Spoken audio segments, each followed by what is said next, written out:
Because I think that if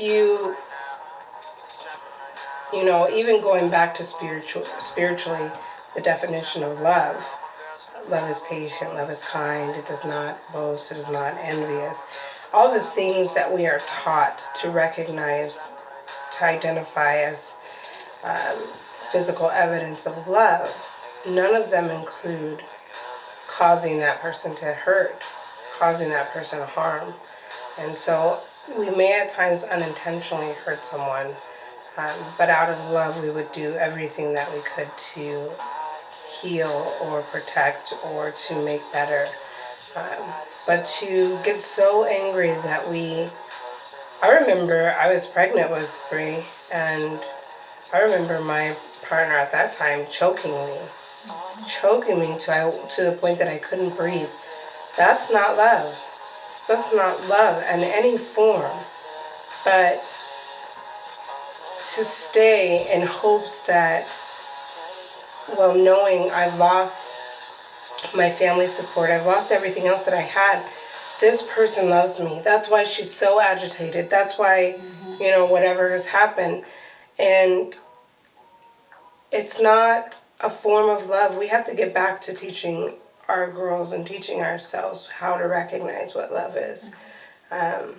Especially young girls, they're like, oh, I'm a ride or die. I stick through it all. For what? For what? You're not married to this guy. You're not, or this girl. You're not married, and if someone's cheating on you and hurting you, causing you to hurt, that is not love. That's not an expression of love. And we are not justified in staying through the pain.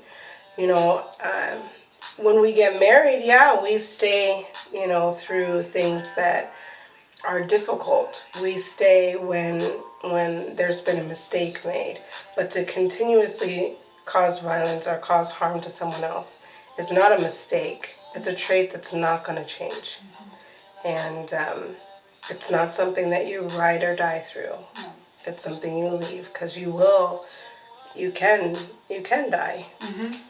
And once they do it once, you're opening, and you stay, you're opening that door, and you're letting them know that it's okay that they put your hands on you. And it will not stop, trust me. It won't stop. What did it take for you to leave your abusive relationship? My daughter. The person that I was with actually put their hands on me while I was holding my daughter, and that was the last straw.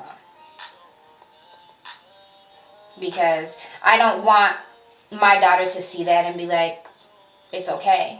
My daughter's 6 now, so I'm sure she would understand, but at the time she was probably 6 months maybe. And I was with this person also for 7 years. And wow, that's crazy. Wow. 7 years. And it's hard. It's not easy. It's not easy to get over that person. It's not easy to try to move on. And you do want to stay. And I dealt with the abuse probably for about 3 years. And so it's not easy to move on. It's not easy to get out of it. It's probably, when you're so in love, you don't want to see anything bad in that person. So you're in denial because you're like, this is the person that I love, they can never do wrong. And they can. So if you are in an abusive relationship, you got to do something about it. Yeah, I think that I'm the same. My daughter is what made me leave. I recognized that she would position herself between us, even at a year old. And I recognized I could choose to have this life. I could decide that this is something that I could live through, but she could not. And I remember asking my partner at the time, would you be okay with someone doing this to her? Would it be okay if you watch somebody do that to her? And she said no. And I remember asking her, what would you do if she were dating someone like you? And she was like, she would never let her. So why? I guess I don't understand being the violent one, but recognizing those things and thinking rationally and planning. While I was so scared, I was so scared to leave.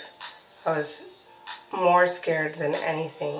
Because it's like you're so comfortable with this person. Yeah, and it's easy. You don't know anything else. I mean, we had a house, we had everything, you know, we had everything. And you don't know. You can't remember how you allowed somebody to first put their hands on you in the first place. And it's like the mental abuse, because it always starts with a mental, emotional abuse, breaking you down.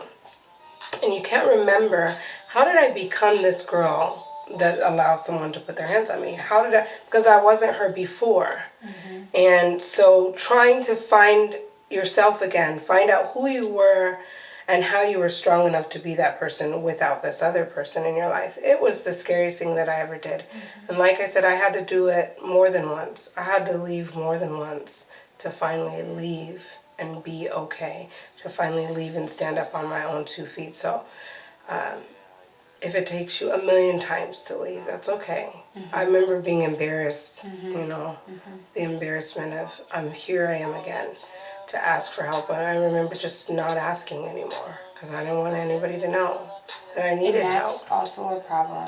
Yeah. If you're in a relationship that's has, you know, domestic violence is going on, you gotta ask for help. It might be one of the hardest things because you don't want your family. You're embarrassed in front of your family, but you have to do it. I would absolutely say it saved my life because I remember fighting with her so badly that at one point I woke up outside on the concrete. I don't even remember. I just remember her choking me out there. And it was almost morning. I mean, I could have easily died at any point. I remember trying to commit suicide on several occasions. So I would rather ask for help than not be here. Yeah. So that's our views on it. Yeah. We get along. See, we agree. You guys, everybody that's watching this, you know, don't take offense to it because, you know, it's just our opinions. It's how we feel about it. If you guys have any questions about it, if you guys want to know more about, you know, what we went through, how we handled it, the steps we took to get out of those relationships. The resources, there are plenty of resources for help. Just let us know. And we will make another video for you guys. If you don't want us to make a video and you want to keep it private, shoot us an email and we can email back and just let you guys know. We thank you guys for watching another one of our videos, and we will have another one coming soon. So thank you. Peace.